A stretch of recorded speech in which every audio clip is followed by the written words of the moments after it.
Hi, it is me, Pinky Orange Girl again, and I'll be talking today about one of the many video game series I grew up with. Actually, I grew up with only two giant video game franchises, those being Mario and Sonic. So yeah. And this is gonna be a bit of a controversy video, so if you don't like controversy videos or videos with unpopular opinions on it, then get out. And if you're still here, hello there. Without further ado, let's jump right into the first reason of why I stopped being a Mario fan.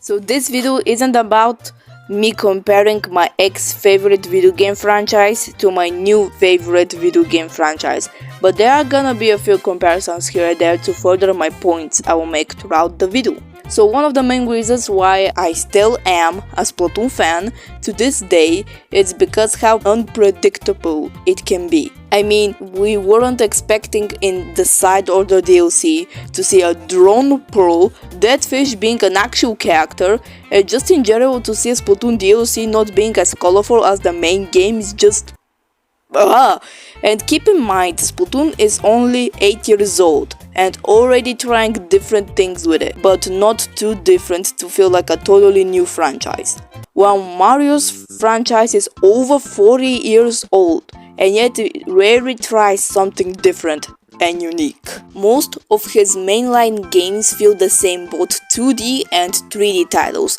especially the 2D ones, with the new Super Mario Bros. Series being one of the most samey video game series ever, with barely trying anything new in them. I am not saying you should feel ashamed to like the new Super Mario Bros. Series, because I can see why people like them, and hey, I used to like them as well, with me growing up playing the DS and NSMB, because that was the only console I owned back then. I used to be nostalgic towards it, but nowadays looking back at it, I couldn't help myself but be reminded of what will happen to it in the future. I also am not saying the Mario franchise was never creative, because there are incredible, fun and unique Mario games you should totally check out, being a Mario fan or not. But this does happen very rarely, but hopefully it isn't like this in the future. Before we move on, I already can see you from here typing in the comments, what do you think about Super Mario Bros. Wonder? It isn't unlike anything else before it. And I wouldn't get my hopes high, because last year I had so many high expectations and then ended up being mostly disappointed. So I wouldn't judge this game before I play it. And plus, from what I heard, I don't like the music so far, so yeah, not a good start. But the trailer is nice. Next!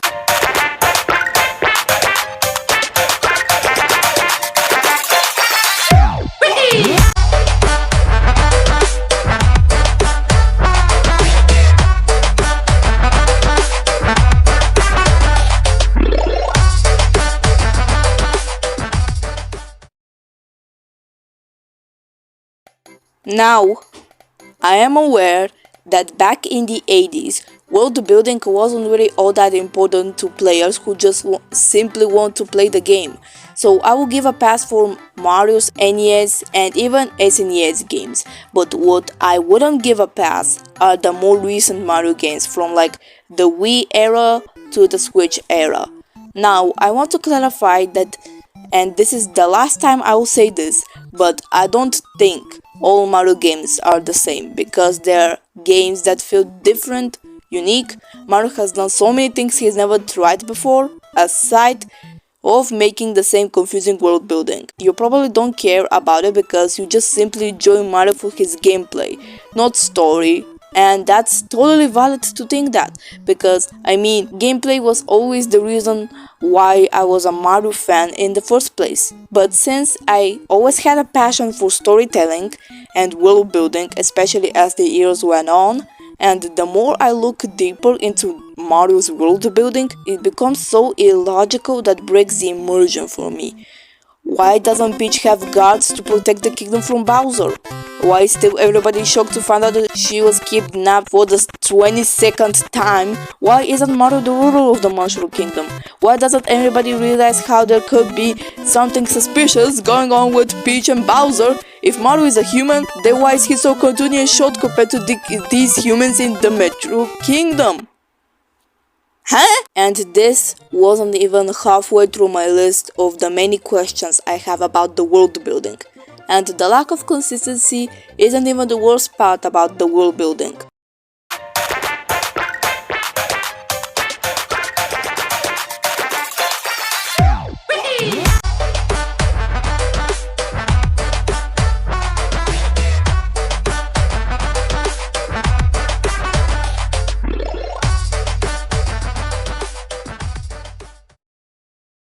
My second comparison of Mario and Splatoon is the Splatoon franchise grows with you between each installment in the franchise. Characters are getting older, there are new fashion trends, characters are getting different roles, the hub worlds are getting bigger, and despite Splatoon having only 3 games, it still manages to make us nostalgic while providing us something new and fresh. Meanwhile, Mario, despite his franchise to be over 40 years old and having over 200 games, you would think the franchise is gonna grow together with the players, both in-game and in real life, but it doesn't. I would argue that his games are getting more and more boring in terms of the lack of growth in its world building. I mean, Nintendo loves putting Easter eggs and in his games to appeal to veteran Mario players and also nostalgia, but I don't think this has something to do within the world of Mario itself.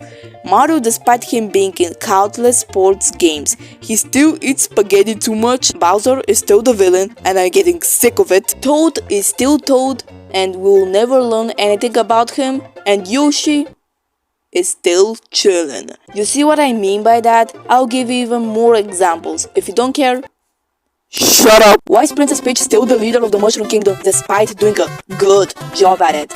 Mario still didn't marry Peach somehow. Bowser still can't find his love and continues to use the same method of impressing Peach every time. The Goombas are still useless and work for Bowser instead of finding their own jobs. Peach still didn't hook up with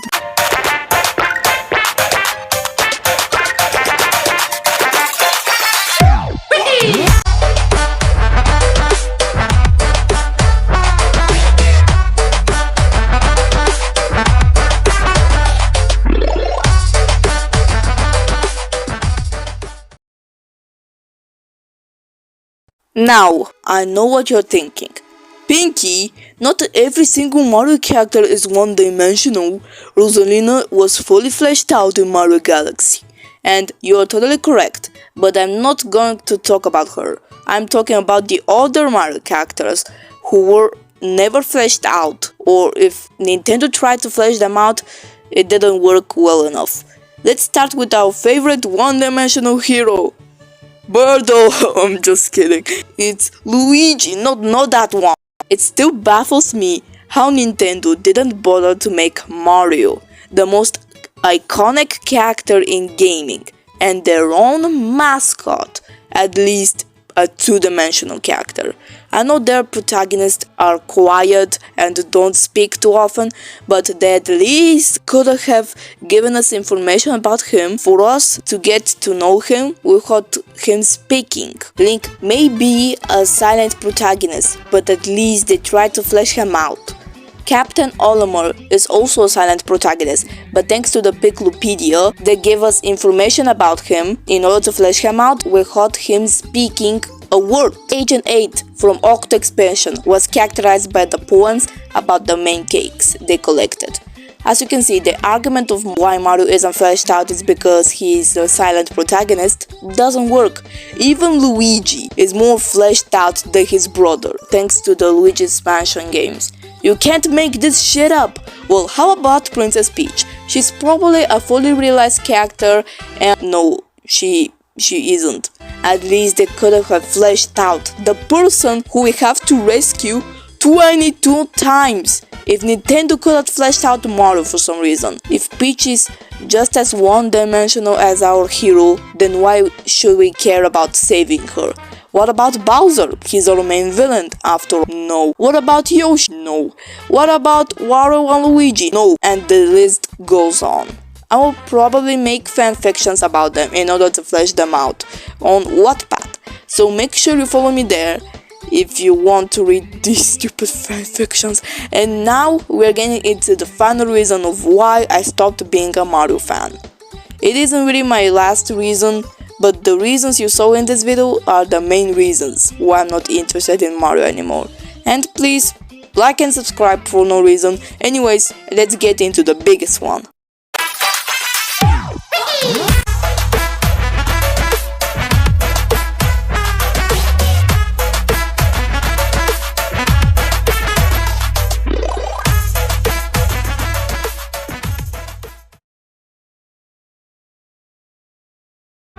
Don't get me wrong, they are great games throughout the years, but most of the time, with most of his games, I feel like were made as soulless cash grabs. I will give you some examples just in case you don't get my point.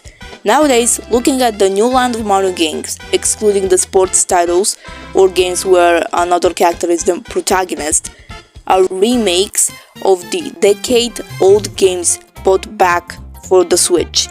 You may see this as something great and inventive, while I see it as nothing but a nostalgia bait for veteran Mario players. So we made new games, but I don't think they'll sell pretty well, so let's remaster older games. And also most of his sport titles, not including Mario Kart, also feel like soulless corporate products, just to cash in with the Mario franchise.